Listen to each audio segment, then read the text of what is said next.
যারা বাজেট করছেন দে আর out of touch. সেই জিডিপিটা যদি আসলে এই মুহূর্তে বলছে যে 61 লক্ষ কোটি টাকা, যে I don't believe this number, তখন ছিল 55 লাখ কোটি টাকা। গাঁজাখুরি কথা কেউ বললে যে গাঁজা তো খেয়েছিস কিন্তু ভালো গাঁজা খাস নাই, মেয়াদ উত্তীর্ণ গাঁজা খেয়েছে। বাজেট আসে, বাজেট যায়, সাধারণ মানুষের ভাগ্যের কি কোনো পরিবর্তন হয়? তাহলে প্রশ্ন, বাজেট কি শুধু সত্যি জনগণের নাকি কেবল হিসেবের খেরু খাতা? দর্শক, এসব বিষয় নিয়ে কথা বলতে আজ আমরা হাজির হয়েছি আপনাদের সামনে নাগরিক সংলাপে। আমরা কথা বলতে চাই এবং কথার বিশ্লেষণ করতে চাই যে আসলে কেমন হলো এই বছরের বাজেট বা এবারের বাজেট। আর এসব বিষয়ে কথা বলতে আপনাদের সাথে আছি আমি সাখাওয়াত হোসেন। আর এসব বিষয়ের প্রশ্নের জবাব দিতে আমাদের সাথে যুক্ত হয়েছেন অর্থনীতিবিদ অধ্যাপক AK ওয়ারিসুল করিম। ডক্টর ওয়ারিসুল করিম, আপনাকে স্বাগত। Thank you Sakhawat. নাগরিক টিভির দর্শকবৃন্দকে শুভেচ্ছা। আপনাকে শুভেচ্ছা। আমার একটা সাধারণ প্রশ্ন, যে বাজেট কি সত্যি জনগণের জন্য নাকি কেবল হিসেবের খাতা পূরণের জন্য? এই প্রশ্নটা বাজেটের যে ঐতিহাসিক পটভূমি, যখন রাষ্ট্রগুলো গঠন হলো, রাষ্ট্র তো একটা collection of individuals, not just collection of individuals. এখানে একটা সভরেন পাওয়ার, পিপল, গভর্নমেন্ট। এখন এই গভর্নমেন্টটা রান করার জন্য অরিজিনালি যখন মনার্করা ছিলেন, রাজতন্ত্র ছিল, তখন তারা ওই খাজনা উঠিয়ে রাজতন্ত্র, মানে অ্যাকচুয়ালি এনফোর্সমেন্ট, যে রাজার ইচ্ছাগুলা পুরো রাজ্যের উপর এনফোর্স করার জন্য যে কোয়ার্সিভ পাওয়ার দরকার, সেনাবাহিনী দরকার, পুলিশিং দরকার, তাদের খরচ মেটানো, রাজ পরিবারের খরচ মেটানো, রাজপ্রাসাদের খরচ মেটানো, এগুলোর জন্য খাজনা তোলা হতো। আপনি জানেন যে মুঘল আমলেও খাজনা উঠানো হয়েছে, ইভেন মহানবী সাল্লাল্লাহু আলাইহি ওয়াসাল্লামের সময়ও, মানে ইসলামেও কিন্তু খাজনার প্রথা ছিল, এবং রোমান এম্পায়ারগুলো, মানে এখন এটাকে আস্তে আস্তে কিভাবে জনগণের মানে গণমুখী করা যায়, তার সাথে যুক্ত হলো with the advent of socialism in the 70s। এবং তার আগে ইউরোপে বিভিন্ন জায়গায় ইভেন আর ইসলামের যে হেরিটেজ, সেখানেও কিন্তু আপনি যে জাকাতের, মনে আছে কিনা, জাকাতের যে 8টা খাতে আপনি স্পেন্ড করতে পারেন, তার মধ্যে একটা খাত হচ্ছে যে মানে ইয়াতিম মানে এবং মিসকিনদের, তাদেরকে ভরণ পোষণ বা শিক্ষা। সো এগুলো কিন্তু রাষ্ট্রের একটা মানে জনকল্যাণমূলক পদক্ষেপ হিসেবে আমরা আজকাল দেখি, কিন্তু শুরুতে কিন্তু এমন ছিল না রাষ্ট্রগুলো। এবং এখনো অনেকে এই জনকল্যাণমূলক মানে ওয়েলফেয়ার অ্যাক্টিভিটিস করেন, কিন্তু মূলত টু লেজিটিমাইজ দেয়ার পাওয়ার। আমি ওভাবে দেখি যে আপনি যদি সব নিজে একা খেয়ে ফেলেন, আমার জন্য একটু খোঁজখবর না রাখেন, বা আপনার যে ক্রু যারা আছেন, নেইবার্স যারা আছেন, তো এখন রাষ্ট্রগুলো দিন দিন একটু মানবিক হচ্ছে, ডেমোক্রেসিতে পিপলের ভয়েস আরও মানে স্ট্রঙ্গার হয়েছে। অ্যাগেন এগুলো সব ভ্যালুসগুলো কিন্তু ইউরোপ থেকে আসা, তারপরে আমেরিকাতে এটা আরও শানিত হয়েছে, ইন্ডিয়াতে হয়েছে। এখন আমাদের দেশের কথায় আসি। আমাদের দেশে আমরা আগে দেখতাম যে বাজেট মানে এক ধরনের স্ট্রেস, আতঙ্ক ঠিক বলবো না, কিন্তু একটা ভীতি ছিল যে বাজেট মানে তেলের দাম বাড়বে, বিদ্যুতের দাম বাড়বে, জিনিসপত্রের মানে অ্যাক্রস দ্য বোর্ড, ইভেন সবজির দোকানেও আমরা দেখতে পেতাম যে বলতে যে আগুন লেগেছে বাজারে। তো এবার হয়তো তেমন একটা হয় নাই, কারণ বাজেটগুলো ওই যে বরাবরই ট্যাক্স বাড়াতো, কেরোসিন তেল থেকে শুরু করে সব কিছুর উপর। এজন্য এখন বাজেটটাকে আমরা এই মিক্সচার অফ, যে শুধুই একেবারে হিসাবের খাতা না, এটা কিছুটা জনগণের। কারণ বাংলাদেশের বাজেটে আপনি দেখতে পাচ্ছেন যে 1,44,000 কোটি টাকার উপরে, প্রায় 1.5 লক্ষ কোটি টাকা সোশ্যাল সেফটি নেট এ বরাদ্দ রাখা হয়েছে। কিন্তু এর মধ্যে ব্যাপক, আপনি যখন বিশ্লেষণ করবেন দেখবেন যে এই টাকার বিরাট অংশ কিন্তু অ্যাডমিনিস্ট্রেশন, ওভারহেড, সো-কল্ড মানে সফট ইনফ্রাস্ট্রাকচার। ধরুন কিছুদিন আগে জানতাম যে একটা যুব মন্ত্রণালয়ের একটা যুব উন্নয়ন প্রোগ্রাম ছিল, যে ছেলে মেয়েদেরকে তারা অফিসে কিভাবে ইন্টারভিউ দিতে হবে, কিভাবে নিজেকে এমপ্লয়েবল করতে হবে, এটার উপর ট্রেনিং দেওয়া হতো। তো ট্রেনিং দিলে আপনি মাসে একটা সার্টেন অ্যামাউন্ট তাদেরকে দেওয়া হতো। কিন্তু এটার জন্য যারা ট্রেনার বা এটার জন্য যে অফিসটা ভাড়া করা হলো ধানমন্ডির মতো এলাকায়, তাই না, অনেক এক্সপেন্সিভ। দেখা গেল যে সারা বছর আপনি হয়তো কয়েকটা কোহর্টে আপনি কয়েকশো মানুষকে ট্রেন করলেন, কিন্তু বাজেটের পরিমাণ কয়েক কোটি টাকা হয়ে যেতে পারে। আমাদের দেশে এগুলো খুবই মানে আমাদের দেশের স্পেন্ডিং কোয়ালিটি নিয়ে সাখাওয়াত খুব একটা আলাপ হয়নি।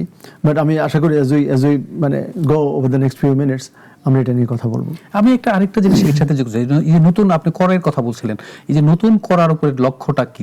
এই বছরের যদি কথা বলি, সব প্রতি বছরই করার উপ হয়, কিন্তু অনেকেই বলছেন যে এই যে করার উপ হয়েছে, এই যে এইসব পে স্কেলের একটা কথা আসছে যে তাদের এটা পূরণের জন্য, এই বিষয়টা নিয়ে এবং নতুন এডিশনাল ট্যাক্স খুব একটা আমি দেখছি না, বরং কয়েকটা জায়গায় অ্যাবাউট 60 প্রোডাক্টস, মোস্টলি ফুড, সেগুলোর উপর কমেছে। ওই যে এট সোর্স ট্যাক্স, যেটা উৎসে কর, উৎসে কর জিনিসটা কিন্তু একটা মানে উইয়ার্ড না, আমি বলবো আনফেয়ার। আপনি বিক্রির আগে আপনি বিক্রি করবেন, আপনার রেভিনিউ হবে, লাভ হবে, তারপর ট্যাক্স দেবেন, তাই না? ভিএটি বা GST, goods and services tax. এখানে আপনি উৎসেই ট্যাক্স নিচ্ছেন। বাংলাদেশে কিন্তু সরকারগুলো এত, স্পেশালি এনবিআর, তাদেরকে দিয়ে এগুলো করায় যে আপনার এখানে আগে, হ্যাঁ ঠিক আছে, কাস্টমস ডিউটি আমি আগে দেওয়ার কথা চিন্তা করতে পারি, যে as you cross the airport or Chittagong custom house আপনি করুন, কিন্তু অন্যান্য উৎপাদনে, ইভেন চাল, ডাল, তেল, ডিম, তাই না, সয়াবিন তেল, এগুলোতেও কিন্তু উৎসে কর। তারপরে আরেকটা জিনিস আছে, বলা হয় TDS, tax deducted at source, এটারই নাম। দেন আছে এআইটি, অ্যাডভান্স ইনকাম ট্যাক্স। মানে আজকাল রাষ্ট্র বা সরকারের সাথে মনে হচ্ছে যে ট্যাক্স পেয়ারদের বোঝাপড়ার মধ্যে একটা হস্টিলিটি আমি দেখতে পাই। আপনি মুখোমুখি, আপনি তো সাংঘর্ষিক হওয়ার কথা না, আপনি আমাদের জন্যই কাজ করবেন, তাই না? আপনি যদি কালকে অর্থমন্ত্রী হন, আপনি 18 কোটি মানুষের দায়িত্ব নেবেন, এর মধ্যে অনেক পেনশনার আছে, অনেক সরকারি চাকরিজীবী আছে, বেসরকারি চাকরিজীবী আছে, ইভেন অনেক আছে যারা বেকার অথবা কর্মক্ষম না, বৃদ্ধ, শিশু, অবলা নারী। হ্যাঁ, আপনি এই যে সোশ্যাল সেফটি নেট, তো এখন সেক্টর ওয়াইজ কিন্তু কোনো অ্যানালিসিস হয় না যে কোন সেক্টরে অ্যাকচুয়ালি বেনিফিশিয়ারির পকেটে কত টাকা যাচ্ছে, আর এটার অ্যাডমিনিস্টার করতে, এটাকে প্রসেস করতে আমরা কত টাকা খরচ করছি। ওয়ারেসুল করিম, আমি যেটা বলছিলাম যে বেসরকারি চাকরিজীবীরা বেসরকারি সেক্টর সবচেয়ে বেশি ট্যাক্স পে করে থাকেন, তাদের জন্য কি আছে এই বাজেটে? তাদের জন্য সরকার তো আর সরাসরি তাদেরকে পে করে না। সরকারি যন্ত্র, রাষ্ট্রযন্ত্রকে চালিয়ে রাখার জন্য about 16 to 18 lakh, I think, exact number কারো কাছে নেই। তো ধরুন এই 16-17 লক্ষ সরকারি কর্মকর্তা কর্মচারীদের বেতন, ভাতা, পেনশন, ওনাদের কিছু ক্ষেত্রে ফ্যামিলি, ওনাদের জন্য স্কুল, কলেজ, হসপিটাল, এগুলো অনেকগুলো আছে, তাই না? যেমন সরকারি কর্মচারী হসপিটাল, পুলিশ হসপিটাল, রাজারবাগ, সেনাবাহিনীর জন্য সিএমএইচ। এই যে মানে সেখানে আমরা বাজেটটা দেখি, কিন্তু বেসরকারি অফিসে আপনি যদি কাজ করেন, আপনার জন্য সরকারিভাবে কোনো প্রণোদনা নেই। সরকার বলবে আমরা তো তোমাদেরকে ব্যবসা করার সুযোগ দিচ্ছি, তোমার এমপ্লয়ারকে দিচ্ছি। ধরুন আপনি যদি স্কয়ার ফার্মার কাজ করেন, তাহলে স্কয়ার ফার্মার জন্য এই মুহূর্তে নেই, বরং তুমি যে ব্যবসা করছো, বিক্রি করছো, বিক্রির উপর আমাকে ভিএটি দাও, তারপর মুনাফা হলে সেটার উপর ট্যাক্স দাও, এবং সেই ট্যাক্স পরবর্তী মুনাফার পর যদি আবার ডিভিডেন্ড দেই, আমি ডিভিডেন্ডটা আবার যিনি শেয়ার হোল্ডার, ধরুন তপন চৌধুরী বা ওনার আদার যারা ভাই বোন যারা শেয়ার হোল্ডার আছে, এবং আরও যে লক্ষ লক্ষ শেয়ার হোল্ডার, তাদের পকেটে গিয়ে আবার সেটা ইনকামে কনভার্ট হয়, সেটার উপর আমরা আবার ট্যাক্স করি। এখানে কিন্তু কোনো মাফ দেওয়া হচ্ছে না। সো এই ডাবল, অনেক ক্ষেত্রে ট্রিপল ট্যাক্সেশন বাংলাদেশে আছে। সো এ ধরনের অনেকগুলো আমি যেটা বলবো অরাজকতাপূর্ণ, এনার্কি এক্সিস্টস। আচ্ছা, এখন এটা কি এই যে শেয়ার হোল্ডারের যে ইস্যুটা যেখানে আপনি বলছেন, আমি খেয়াল করে দিচ্ছি যে এই সরকার আসার পরে মানুষের ভিতরে এক ধরনের প্রত্যাশা তৈরি হয়েছিল যে শেয়ার মার্কেট ঘুরে দাঁড়াবে, এক ধরনের নিস্তায়, কিন্তু এই বাজেটে এক ধরনের এই যে ডিভিডেন্ডের উপরে 10% শেয়ারের যে বোনাস শেয়ারের উপর এই 10%, এটা নিয়ে কি এক ধরনের আতঙ্ক তৈরি হয়েছে? এই বিষয়টা নিয়ে যদি এটা আমি গ্ল্যাড আপনি প্রশ্নটা জিজ্ঞেস করেছেন। এটা গত 24 ঘন্টা 36 ঘন্টা কেউ আলোচনা এখনো এয়ারওয়েভে এটা দেখছে না। এটা সাক্ষাৎ এত সিগনিফিক্যান্ট। আপনাদের প্রপোজালটা বলি, প্রায় সবগুলো লিডিং নিউজ পেপার এসছে যে সরকার বোনাস শেয়ার যদি আপনি দেন, যেটা আমরা ফাইন্যান্সের ভাষায় বলি স্টক ডিভিডেন্ড, স্টক ডিভিডেন্ডের উপর সরকার 10% ট্যাক্স বসাবে যদি এটা ক্যাশ ডিভিডেন্ডের চেয়ে কম হয়। তার মানে আপনি যে ক্যাশ ডিভিডেন্ড 10% দেন, তাহলে বোনাস শেয়ার 10% দিতে পারবেন। যদি বোনাস আরও বেশি দেন, ক্যাশ ডিভিডেন্ডের চেয়ে বেশি হয়, ধরুন বোনাস 20, 30, 40%।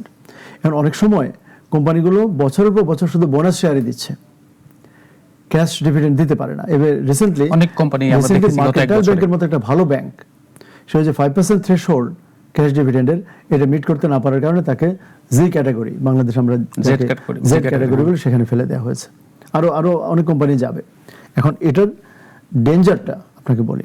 প্রথম কথা হচ্ছে bonus share is not any cash, মানে doesn't involve any cash.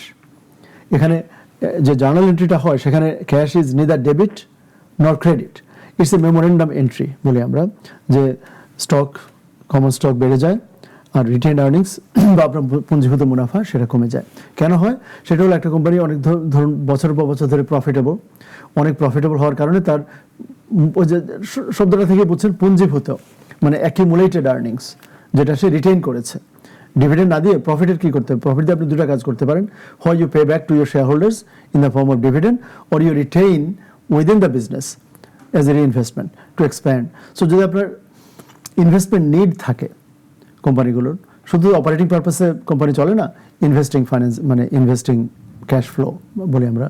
So এই ইনভেস্টিং নিড বা গ্রোথ নিড যদি থাকে তখন it makes more sense to actually use your profit first, তাই না? সো সেটাকে আমরা বলি রিটেইন আর্নিংস। এখন আপনি তার উপর ট্যাক্স 10% ট্যাক্স, এখানে কিন্তু আপনার কোশ্চেনে যদি আপনি শুধু বোনাস শেয়ার উল্লেখ করেছেন তার সাথে কিন্তু পুঞ্জীভূত মুনাফা এটার উপরে 10% ট্যাক্সের প্রপোজ করেছেন। এটা তো একটা ড্রাকোনিয়ান প্রপোজাল। এটা তো মানে এই যে শেয়ার বাজারে যে আসার জায়গায় সেটাতে একদম বড় ধরনের নিরাশার জায়গা তৈরি হচ্ছে। বরং এটা যারা আছে, আমি যদি যেমন ধরুন বিএটি, ব্রিটিশ আমেরিকান টোব্যাকো বা রেকেট ব্যাংকেসার বা স্কয়ার ফার্মা, এদের হাজার হাজার কোটি টাকা হচ্ছে রিটেইন আর্নিংস। আমি হয়তো কালকেই ডিলিস্ট করতাম, আমি বলতাম যে ওয়ালাইকুম আসসালাম, আমি আমার কোম্পানি আর লিস্টেড রাখছি না, যেমন টুইটার যেভাবে করেছিল।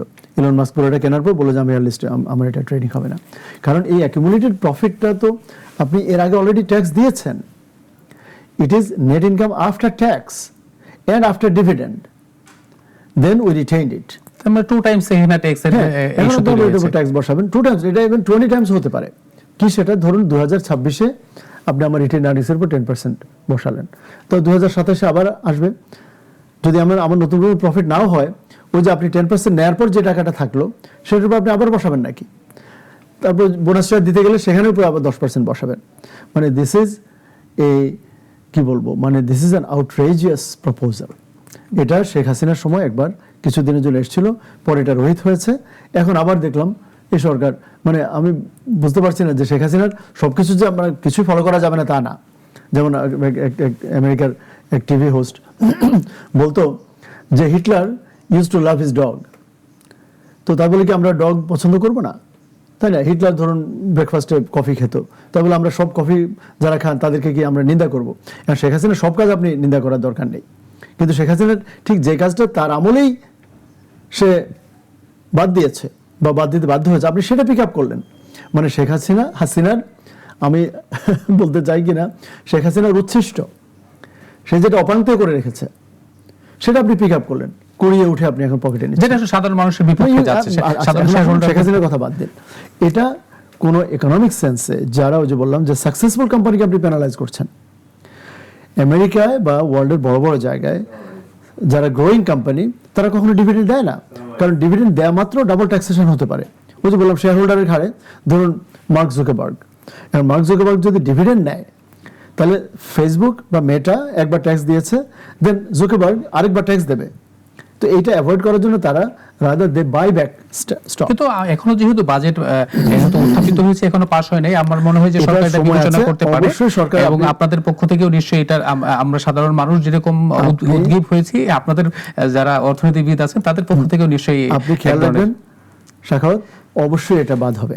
আমি আবারও একটু জানতে চাই যে আপনি যেটা বলছিলেন যে শেয়ার বাজারে যে আমরা এই সরকার যখনই আসলো বললো যে শেয়ার বাজার, সবাই প্রত্যাশা ছিল যে শেয়ার বাজার ঘুরে দাঁড়াবে, বড় বড় কোম্পানিগুলো আসবে, নানা ধরনের ইনভেস্টমেন্ট আসবে, সেই জায়গাটাতে কি অবস্থা এখন? কিছুটা মানে ট্রানজাকশন বেড়েছে, ইন্ডেক্সও বেড়েছে, যে স্পেশালি জুনের ফার্স্ট 2 উইকসে এটা হয়। ওই যে বিভিন্ন ধরনের এক্সপেকটেশন থাকে যে ভালো ভালো কোনো না কোনো প্রোগ্রাম সরকার দেবে। এখন সরকার মানে মাননীয় অর্থমন্ত্রী মহোদয় উনি ওনার বক্তৃতায় বলেছেন যে আমরা ভালো ভালো ইকুইটি কোম্পানি মানে ইকুইটিকে আমরা ইয়েতে নিয়ে আসবো, শেয়ার বাজারে নিয়ে আসবো। এবং এটা শেয়ার বাজারের যারা স্পেশালি স্মল ইনভেস্টার্স তাদের অনেক দিনের দাবি যে আমি কেনার মতো, বিনিয়োগ করার মতো আপনি ভালো স্টক চাই, অনেক দিনে আনা যায়নি। আপনাকে আমি আপনার দর্শকদের জন্য বলতে চাই যে একটু মানে সায়েন্টিফিকলি বিজ্ঞানসম্মতভাবে আপনাকে ভাবতে হবে যে কেন আসে না বা কি করলে আনা যাবে তাকে, তাই না? কারণ এই ব্যাপারটা বিনিয়োগ এমন একটা জিনিস, এটা আমি এটার সাথে তুলনা দিই আপনার যে যে বিড়ালের সাথে। বিড়াল যেমনি অনেক আদর করলে, অনেক স্নেহ করলে আপনার দিকে ভিড়বে, আর একবার যদি আপনি তাকে একটা খোঁচা দেন সে আর আশেপাশে, মানে শিশুদের মতো, শিশুরাও মানে একই ধরনের, কারণ শিশু তো আর ওই ধরনের লাভ লোকসান বোঝে না। সে বুঝে আমি যেখানে কমফোর্টেবল, যেখানে সেফ, দুটো শব্দ বলেছি, নিরাপত্তা Comfortable, হ্যাঁ। এবং আমার কমফোর্ট, তাই না? আমি এখন যেমন আছি তার চেয়ে ভালো থাকবো। আপনি কম্পিউটার কাজ করছেন, আপনার বাচ্চা আপনার কোলে উঠে বসে আছে, আপনার কাঁধে উঠে বসে আছে, নামছে না। অনেকে দেখুন ছোট একটা ইঁদুর দেখে আমি মানে নিয়ে হাঁটছে, এখন সে যে আপনার বিশ্বাস করে। তাহলে আমাদের বড় বড় গ্রুপ, যেমন ধরুন ইভেন আপনাদের নাগরিক টিভি, তাই না? এত ভালো একটা বড় চ্যানেল, সে ইচ্ছা করলে শেয়ার বাজার থেকে কয়েকশো কোটি টাকা রেজ করে একেবারে state of the art studio কেন বানাতে যাচ্ছে না, তাই না? টিভি চ্যানেল বলতে একটাও, not a single TV channel is on the stock exchange, not a single newspaper. প্রথম আলো কি লাভজনক না? ডেইলি স্টার কি লাভজনক না? বণিক বার্তা, এত অসাধারণ পত্রিকা, কই শেয়ার বাজার আসছে না? আপনাকে ইউ মাস্ট হ্যাভ থট যে যে কেন আসছে না। আপনাকে আমি কারণ বলি। ধরুন দুইটা পোর্ট আছে এখানে, মানে সমুদ্র বন্দর, এখন একটা ঝঞ্ঝা বিক্ষুব্ধ, আপনি শিওর না, মানে উথাল পাতাল ঢেউ উঠছে, আর একটা সেফ হারবার, নিরাপদ একটা হারবার। আপনি যখন ঝড় আসে তখন আমরা এটাকে সেফ হারবার রুল বলে অনেকে আমেরিকায়, যে ওই সেফ হারবারে আপনি যাবেন না, নিরাপদ পোতাশ্রয়, যেখানে গেলে আপনি নিরাপদ থাকবেন। এখন আপনি আছেন ধরুন মেঘনা গ্রুপ বা সিটি গ্রুপ, সে এখন জানে যে আমার সেলস কত, এটা কেউ জানে না, আমি না বললে কেউ বলতে পারবে না। আমার প্রফিট কত, এটা আমি যা বলবো তাই, আমি কত বেতন দিচ্ছি, কত বাড়ি ভাড়া দিচ্ছি, কত ডেপ্রিসিয়েশন, আমার মানে কোন মেশিন, এটা আসলে কি মানে কোম্পানি নিজে যদি কমপ্লাই না করে, আপনি this are such large companies, এদের আপনি যদি ওই কোম্পানি তো আপনাকে ছেড়ে দেয়, পুরো বছর ঘুরে ঘুরে আপনি ভ্যালুয়েশন করুন, তার কত কম্পিউটার, কত সফটওয়্যার, খেয়াল করুন কত ইকুইপমেন্ট, দেন রিসিভেবলস, সে যাদেরকে বাকি দিয়েছে, হিউজ অ্যাসেটস আপনার কিন্তু বাজারে আছে, আপনাদেরও আছে, এই যে বিজ্ঞাপনের যেসব টাকা আপনার মানুষের কাছে পাও না, এটা আমাকে আপনি যদি মানে অনেস্টলি না বলেন আমি জানতে পারবো না। আচ্ছা, এখন ওরা মনে করে যারা আনলিস্টেড সেক্টর, সংখ্যা কিন্তু একটু পরে বলছি, ইটস ম্যাসিভ, তারা ভাবছে যে আমি তো ওখানে থাকলে আমার অ্যাকাউন্টস অডিটিং, আমি যেটা আমরা বলি পলিটিক্যাল ভিজিবিলিটি, আমরা এখন এখানে যেমন স্পটলাইটে আমরা যারা আছি, যে ক্যামেরার রেডারের মধ্যে নেই, ফ্রেমের মধ্যে, সে কিন্তু ইচ্ছে করলে ধরুন মাথায় হাত দিতে পারে, একটু চা খেতে পারে, একটু হাই তুলতে পারে, আমি কিন্তু একটু বিব্রত হব করতে। তো তখন সে মনে করে যে লিস্টেড হওয়া মাত্র I will be in the regulators eyes, regulatory যে রেডার, রেগুলেটরি কমপ্লায়েন্স আমাকে করতে হবে। মোর ইম্পর্টেন্টলি আমি কমপ্লাই করলেও আমার ইনফরমেশনগুলো অ্যাটলিস্ট ডিসক্লোজ করতে হবে। তো সেলস যদি আমি বলি সেলসের উপর ভিএটি দিতে হবে, প্রফিট যদি বলি প্রফিটের উপর ট্যাক্স দিতে হবে, খেয়াল করুন। আর যদি আমি আনলিস্টেড থাকি তাহলে এটা আমার সাথে আমার অডিটরের বোঝাপড়ার ব্যাপার, আর ট্যাক্সের বোঝাপড়ার ব্যাপার। এখন দেখুন সংখ্যা কত, 3 লক্ষ। আমি আসতে একটু আগে দেখেছি যে registrar of joint stock companies and firms. Doctor Warisul Karim, আমরা যে বিষয়টি নিয়ে কথা বলছিলাম, যে এই যে বাজেট আসলেই করের বোঝা এক ধরনের বাড়ে, এবং এই যে লক্ষ্যমাত্রা এনবিআর দেখছি আমরা যে দৌড়াতে থাকে যে লক্ষ্যমাত্রা, তাদেরও 6,75,70,000 কোটি টাকা তাদের লক্ষ্যমাত্রা দেওয়া হয়েছে। এর সাথে আমরা দেখি যে এই যে আজকে একটি পত্রিকায় গণমাধ্যমে দেখলাম যে একটি রিপোর্ট আসছে পরিসংখ্যান ব্যুরো, যেটাকে বলা হচ্ছে যে বিবিএস একটি জিডিপি নিয়ে একটি তথ্য প্রকাশ করেছে। এটার সাথে কি একটু সাংঘর্ষিক কিনা বিষয়টা? আমার মনে হয় দুটা রিলেটেড, ডিরেক্টলি না। ধরুন জিডিপির পরিমাণটা অতিরঞ্জন এটা বলেছে আজকে বণিক বার্তা, আপনি দেখুন যে জিডিপির আকার নিয়ে আবারও, এবং এটা আজকের পত্রিকা, যে আবারও বিবিএস এর অতিরঞ্জিত তথ্য।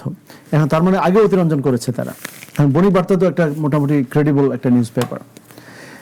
জিডিপিটা যদি অতিরঞ্জিত হয়, ওভার ইনফ্লেটেড হয়, তাহলে জিডিপির প্রেক্ষিতে আমরা অনেকগুলো জিনিস প্ল্যান করি, যে জিডিপির এত পার্সেন্ট আমাদের ঋণ, যেমন debt to GDP ratio calculate করি, তারপর রেভিনিউ টু জিডিপি রেশিও করি, even budget size to GDP ratio করি, তাই না?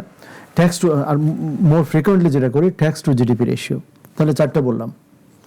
ট্যাক্স টু জিডিপি রেশিও এই মুহূর্তে 6.78, ডেট টু জিডিপি রেশিও এই মুহূর্তে about 41, budget to GDP ratio about 13% ইত্যাদি আমরা করি। এখন সেই জিডিপিটা যদি আসলে এই মুহূর্তে বলছে যে 61 লক্ষ কোটি টাকা, আমি মানে কাকতালীয়ভাবে ঠিক 11 তারিখ সন্ধ্যায় রাতে একটা টেলিভিশন চ্যানেলে আমি বলেছিলাম যে I don't believe this number, তখন ছিল 55 লাখ কোটি টাকা। এখন আমি বিশ্বাস করি না, এটা ব্যক্তিগত অপছন্দের ব্যাপার না, কথা হচ্ছে ব্যাপারটা বিশ্বাসযোগ্য কিনা। বাংলাদেশের 18 কোটি মানুষ, 180 মিলিয়ন মানুষের অ্যাভারেজ ইনকাম অ্যাকর্ডিং টু আমাদের প্রিয় BBS, Bangladesh bureau of statistics, তাদের কথা মতো আমাদের গড় ইনকাম নাকি $3,000 বছরে। তার মানে আপনার যে রিক্সাওয়ালা, সবজিওয়ালা, যে ভিক্ষুক, যে ছিন্নমূল, এই যে রাস্তা রোড ডিভাইডারে যারা রাত কাটায়, বস্তিতে যারা থাকে, তাদেরকে সহ, গার্মেন্টস কর্মী এবং পরিবারের সদ্য নবজাতক সহ কিন্তু $3,000 মানে প্রায় 3,75,000 টাকা হচ্ছে বার্ষিক ইনকাম। তাহলে মাসিক ইনকাম কত হয়? প্রায় 33-34 হাজার টাকা। এটা তো কোনো মানে মেয়াদ উত্তীর্ণ, আমরা স্টুডেন্ট লাইফে বলতাম যে গাঁজাখুরি কথা কেউ বললে যে গাঁজা তো খেয়েছিস কিন্তু ভালো গাঁজা খাস নাই, মেয়াদ উত্তীর্ণ গাঁজা খেয়েছে। তো এটা মানে দুঃখজনক যে টেলিভিশনে বসে আমি আমাদের এত বড় একটা সংস্থা, সেখানে নিশ্চয়ই অনেক পরিসংখ্যানবিদ আছেন, তাদের আজকে রিপোর্টে পড়লাম যে তাদের এই ধরনের পরিসংখ্যান এর আগে IMF বারবার প্রশ্ন তুলেছে যে তোমরা মান্ধাতা আমলের যে পদ্ধতি, যে জিনিসগুলো এন্টার করো সেই এন্ট্রিটা আপডেট করো না, it's not up to date, সেজন্য তোমার কাছে ভুল নাম্বার আসছে। কিন্তু আমি এখানে ইউজ করছি, আমার কাছে পরিসংখ্যান বা ওই সফটওয়্যারটা আমার কাছে নেই। আমি নিজে বাংলাদেশের জিডিপি কত এটার কোনো এস্টিমেট আমি করি নাই, এটা আমি স্বীকার করি, আমার সেই দক্ষতাও নেই, মানে সেই লোকবল মানে ম্যান পাওয়ার আমার নেই। কিন্তু এটা তো কমন সেন্স। যেমন বাংলাদেশের ধরুন আজকে গরম লাগছে, কোনো হিউমিড লাগছে, আমি যদি বলি এটা বাংলাদেশের এই তাপমাত্রা এটা পাকিস্তানের তাপমাত্রাকে ছাড়িয়ে গেছে অথবা মরুভূমির তাপমাত্রাকে ছাড়িয়ে গেছে, এটা তো মানে কোনো পাগলও বিশ্বাস করবে না। এবং আমরা এই ধরনের মানুষকে নর্মালি সিরিয়াসলি আমরা করি না, সিরিয়াসলি আমরা তাকে কনফ্রন্ট করি না। আমরা মনে করি সে তার হয়তো ডাক্তার দেখাতে হবে। কেন বলছি দেখুন, $3,000 মানে ওই যে বললাম যে আপনার বুঝতে হবে যে মাসে $250, মাসে 30,000-এর চেয়ে বেশি, 33-34 হাজার টাকা ইনকাম।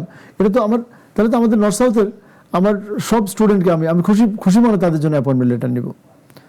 আমরা 15,000 থেকে 20,000 টাকা বেতনে চাকরি মোটামুটি অনেকের জন্য, আমাদের অনেকে ওয়ার্ল্ডের লিডিং সায়েন্টিস্ট, তারা গুগল, তারা মেটা, ইন্টেল এসব জায়গায় চাকরি পাচ্ছে, তারা মানে আমেরিকা, অস্ট্রেলিয়া, ইংল্যান্ড, ইউরোপ, এখানে তারা নিজের মেধার যোগ্যতা স্বাক্ষর রাখছে।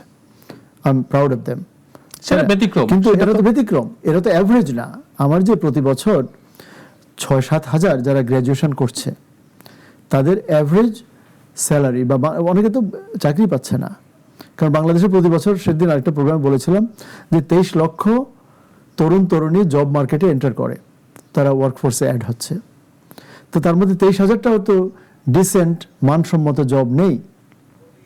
খেয়াল করুন, আপনাদের নাগরিক টিভিতে আমি আপনার সাথে কত মাস ধরে মোটামুটি আপনার সাথে যদি আমি তোষামত করি, আপনি একজন কর্মীর চাকরি দিতে আপনার কষ্ট হবে।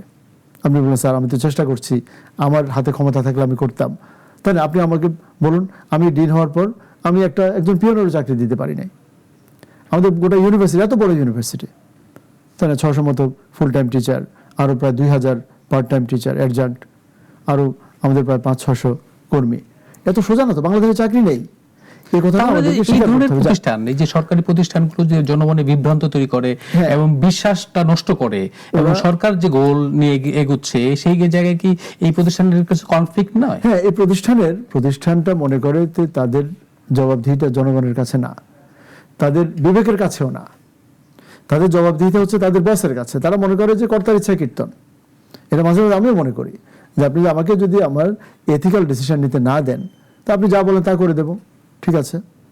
এখন একটা বিবিএস এর কাজ ইজ লাইক এ ডায়াগনস্টিক, আমাদের দেশের diagnostic centre.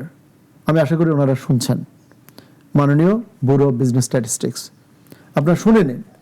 You are acting like our diagnostic, our lab, যেখানে বসে আমার ব্লাড সুগার, আমার হার্টের মানে অবস্থা, আমার ব্লাড প্রেশার, আমার BMI, আমার মানে লাংসের যে কোনো ধরনের আমার এগুলোর আপনি আমাকে রিডিং দেবেন, আমি কেমন আছি আমি জানতে চাই। তাহলে আমি সেই অনুযায়ী আমি চিন্তা করবো আমি কি মানে সমুদ্রে ঝাঁপ দিতে পারবো কিনা, আমি কি বাচ্চাদের সাথে ফুটবল খেলতে নামবো কিনা, আমি কি লিফট ছাড়া 6তলা 7তলা বিল্ডিংয়ে একা উঠানোর চেষ্টা করবো কিনা। আপনি বলেছেন আমার জিডিপি বেশি, জিডিপি বেশি শুনে মাননীয় অর্থমন্ত্রী বলল যে ঠিক আছে 9 লক্ষ কোটি 10 লক্ষ কোটি টাকার বাজেট। আজকে সকালে আমরা এনবিআর একজন চেয়ারম্যান, প্রাক্তন চেয়ারম্যানই বলেছেন, বেশ কয়েকজন অর্থনীতিবিদ বলেছেন যে 9,35,000 কোটি টাকার বাজেট, 38,000 কোটি টাকার বাজেট খুব বেশি বড় বাজেট না। কেন বড় না? কারণ এটা তো জিডিপির 13%। কিন্তু আমার দুঃখ যে জিডিপি যার প্রেক্ষিতে আপনি তুলনা করছেন সেই জিডিপিটা তো অথেন্টিক না। এটা ওয়ারসেল করিমের প্রশ্ন না। আপনি আপনার বাসায় গিয়ে একটু চিন্তা করুন একা, তাই না? ওই যে মহানবী সাল্লাল্লাহু আলাইহি ওয়াসাল্লাম যেমনি মানে হেরা পর্বতের গুহায় গিয়ে ধ্যানে মগ্ন হতেন, মাঝে মাঝে নিজে একা নিজেকে টাইম দেওয়া উচিত যে আমি যা বলছি এটা বাস্তবসম্মত কিনা, তাই না? স্টুডিওতে বসে তো এখন মনে হচ্ছে যে সব অন্ধকার, কিন্তু আমি যদি মনে করি সারা বাংলাদেশ অন্ধকার হয়ে গেছে, এটা ফেয়ার না। আচ্ছা যাক, তো এই জিডিপিটা উচ্চ হলে যে প্রবলেমটা, মানে উচ্চ মানে উচ্চ হলে প্রবলেম না, উচ্চ হলে খুশির ব্যাপার, মানে বিভ্রান্ত তৈরি করা, বিভ্রান্তিকর তথ্য বিভ্রাট যেটা দিয়ে আমাদেরকে আর বিভ্রান্তিকর বানানোর চেষ্টা। আর দু ধরনের ভুল আছে। আবার অ্যাকাউন্টিং আমরা কিছু ভুলকে বলি যে এটা আমরা মার্কেট এটা ক্ষমা করে। যেমন আপনি যদি আপনার ইনকাম কমিয়ে বলেন, স্টক মার্কেট কিন্তু likes it, they like it. If you give a lower forecast about the future, যে আমি দেখো আমি আগামীবার আমি 3% গ্রো করবে, সে পছন্দ করে, কারণ সে বলে যে উনি বাগাড়ম্বর করে না, এই কোম্পানিটা যা অ্যাচিভ করতে পারবে তার চেয়ে বাড়িয়ে বলে না। আর অনেকে পারবে 3% বলে 17%। তো স্টক মার্কেট ওদেরকে ট্রাস্ট করে না। খেয়াল করুন, আপনি আপনার বন্ধু বান্ধবকে যদি কম প্রমিস করেন, এই জন্য বলে যে under promise but over deliver. এখন আমরা ওই হাই জিডিপি হওয়ার কারণে আমরা মনে করি আর এটা তো 7% 8% ট্যাক্স। এটা অনেকটা এরকম যে অনেকেই বলে না যে এই লোকের কথা 90% বিশ্বাস করা যায় না, যে অনেকের এই ধরনের। স্যার আমি একেবারে যেহেতু 6,95,000 আপনি যে ট্যাক্সের সংখ্যাটা বললেন, এটা ইন ইটসেলফ কিন্তু বিশাল অঙ্ক। কারণ বাস্তব যদি পরিসংখ্যান দেখেন গত 4-5 বছর কখনো এখন পর্যন্ত এবারও 4 লাখ কোটি টাকা এনবিআর পৌঁছাতে পারবে না। কারণ 10 মাসে তারা পরে আমার মনে হয় 3 লাখ কোটি টাকার আশেপাশে ছিল, 9 মাসে ডেফিনেটলি 2,78,000 দেখেছে। তো ডেইলি স্টার লিখেছে যে 10 মানে আবার 2 মাসে তাদের আরো 2 লাখ কোটি টাকা উঠাতে হবে। এটা শুধু অবাস্তব না, ওই যে বললাম যে আপনি কোনোভাবে কোনো মানে you are under the influence of something. আচ্ছা, এবার 6,95,000 অসম্ভব, মাননীয় অর্থমন্ত্রী জানেন, এনবিআর জানে যে তারা উঠাতে পারবে না। কিন্তু এই পরিমাণ উঠাতে পারবে মনে করে ওই যে খরচের বিরাট বহর ধরেছে। এবং আমি কিন্তু বাংলাদেশে বাজেট করা আসলে সহজ না যে কোনো অর্গানাইজেশনের, কারণ কতগুলো খরচ আছে যেখানে আপনার কোনো কন্ট্রোল নেই। এটাকে আমরা বলি নন ডিসক্রিশনারি এক্সপেন্স, মানে আপনার এখতিয়ার নেই। যেমন আপনার বাসা ভাড়া আপনি চুক্তি করে ফেলেছেন প্রতি মাসে 78,000 টাকা বা প্রতি মাসে 41,000 টাকা ভাড়া দেবেন।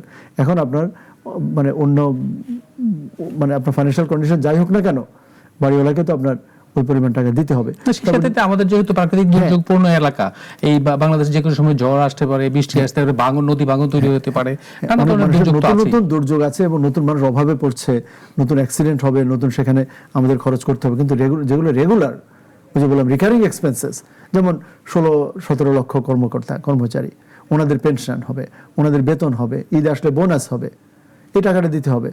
রাস্তাঘাটের কথা পরে যাই, আমাদের পুলিশ, র্যাব, ডিফেন্স, প্রতিরক্ষা, এগুলো খরচ করতে হবে।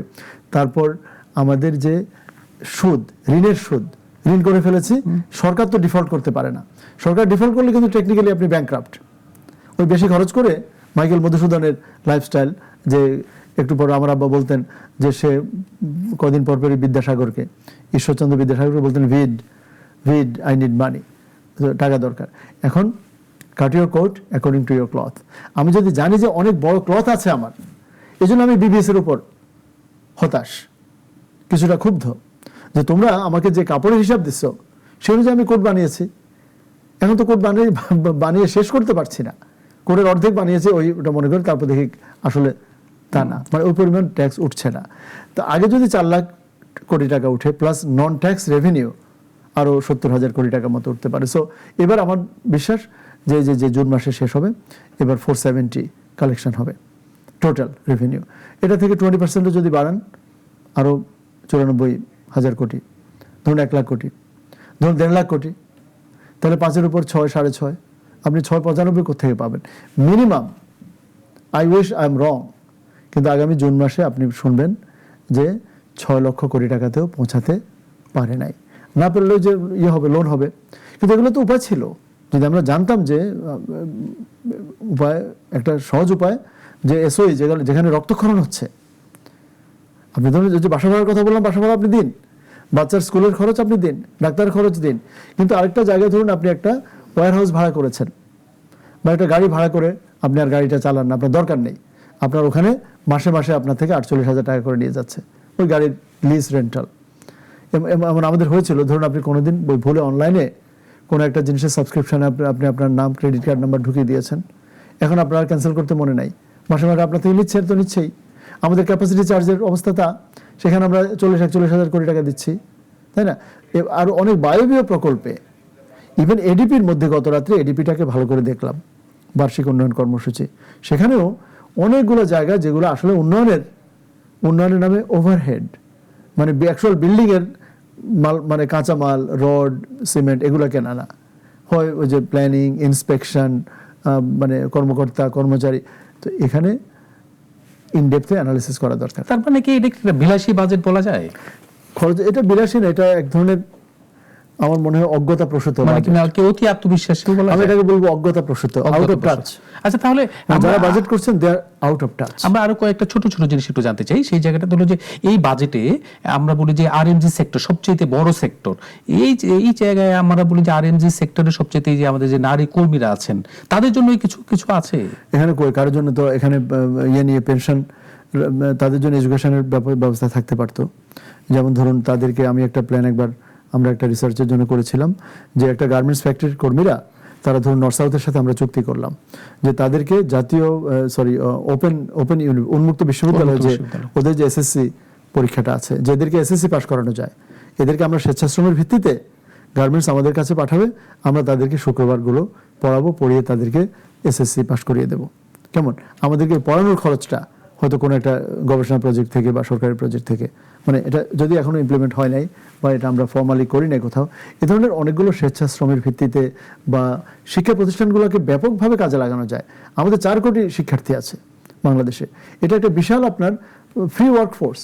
এদেরকে স্বেচ্ছাশ্রমের কাজ, এদেরকে দিয়ে মানে যে মাঝে মাঝে আমরা তো দেই এই যে চক্ষুদান কর্মসূচি, রক্তদান কর্মসূচি, কিন্তু এদেরকে দিয়ে আপনি পুরো জাতিকে, স্পেশালি যে 50 লক্ষ আপনি গার্মেন্টস ওয়ার্কার বললেন, এদেরকে আমরা শিখিয়ে ফেলতে পারতাম। এদেরকে মানে এইচএসসি, এসএসসি, ইভেন গ্র্যাজুয়েশন এদের পাশ করে দেওয়া সম্ভব। এবং আমাদের স্টুডেন্টরা, আমাদের জন্য কোনো স্কুল কলেজ বানানোর দরকার নেই। ওই যে পাশে মানে গার্মেন্টসের পাশে ধরুন গাজীপুরে অনেকগুলো ইউনিভার্সিটি আছে না, হাই স্কুল আছে, কলেজ আছে, সেই কলেজের মেয়েদেরকে বললেন যে তোমরা এদেরকে শিখাও, শুক্রবারগুলো পড়াও, তোমাকে আমরা সে সম্মানই দেবো, তাই না? এই যে মনে করেন আমাকে আপনি পার্মানেন্ট চাকরি দেওয়ার দরকার নেই, আমাকে আপনি এটা সম্মানই দিচ্ছেন, আমাকে আপনি দাওয়াত করেছেন, আমি আপনার জন্য 1 ঘন্টা কথা বলছি।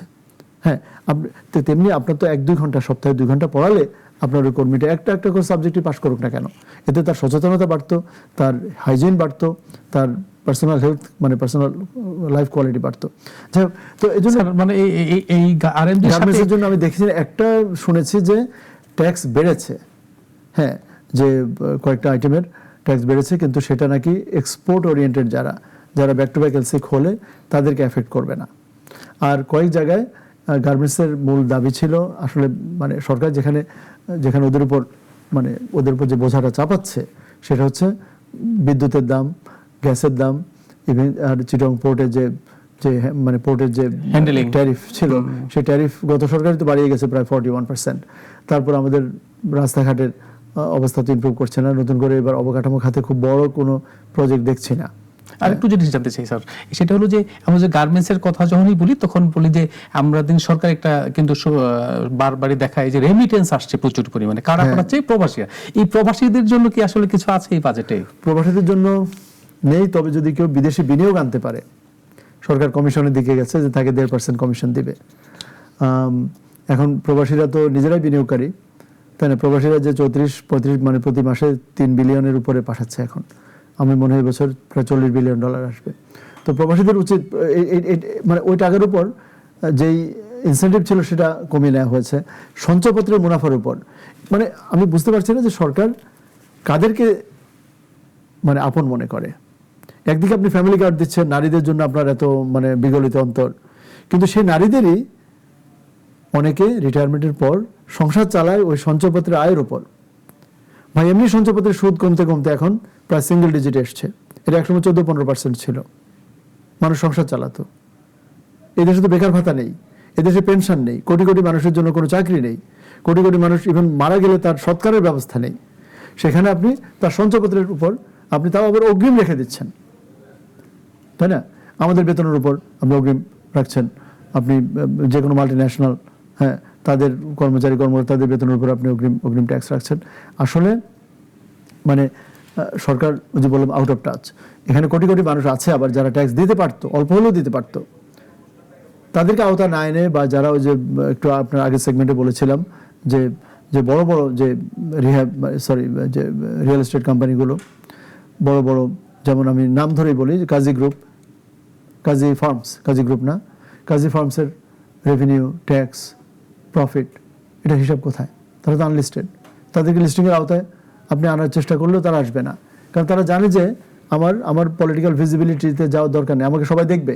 ওই যে বললাম, আমি যদি আপনার স্পটলাইটে আসি, আমাকে সবাই দেখবে, তো দেখলেও তো আমার তখন ঠিকঠাক মতো থাকতে হবে। আমি এখানে বসে যাচ্ছে তাই করতে পারবো না, হাই তুলতে পারবো না। আমরা আসলে এই বাজেট নিয়ে আলোচনা কিন্তু এখানে শেষ হওয়ার না, এই বাজেট নিয়ে আলোচনা চলতে থাকবে যতদিন পর্যন্ত এই বাজেট পাসটা হচ্ছে। আমরা চাই যে কথা বলবেন, হ্যাঁ, আমরা চাই যে এই বাজেট নিয়ে এই যে আমরা যে কথাগুলো বললাম, অন্যান্যরা যে কথাগুলো বলছেন, অর্থনীতিবিদরা যে তাদের মতামত দিচ্ছেন, সিপিডি সহ নানা সংগঠনের পক্ষ থেকে আমরা দেখতে পাচ্ছি যে কারেকশনের জন্য যে মতামত আসে সেইটা নিশ্চয়ই বাস্তবায়ন করবে, সেই প্রত্যাশা রেখে আজকে এখানে শেষ করতে চাই। আপনি শেষ করতে চান, আমি জানি। একটা তথ্য আপনার ভিউয়ার্সদেরকে একটু জানান।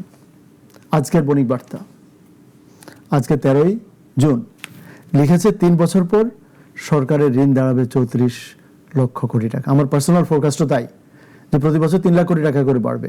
তাহলে এখন 24, 3 বছর পর আর 9 যোগ করেন, 33 হওয়ার কথা, এখানে হচ্ছে 34। আমি এর আগে অন্যান্য অনুষ্ঠানে বলেছিলাম যে 10 বছরে বাংলাদেশের লোনের পরিমাণ হবে 56 লক্ষ কোটি টাকা, এবং সুদ বাবদ শুধু সুদ গুনতে হবে আপনার 3 লক্ষ কোটি টাকা। এখন এটা বাংলাদেশ ব্যাংকের পরিসংখ্যান ওরা কিন্তু বলছে, এখানে এটা কিন্তু পত্রিকার সাংবাদিকের কথা না, উনি রিপোর্ট করছেন, বরাদ দিচ্ছেন কেন্দ্রীয় ব্যাংকের সরকারের।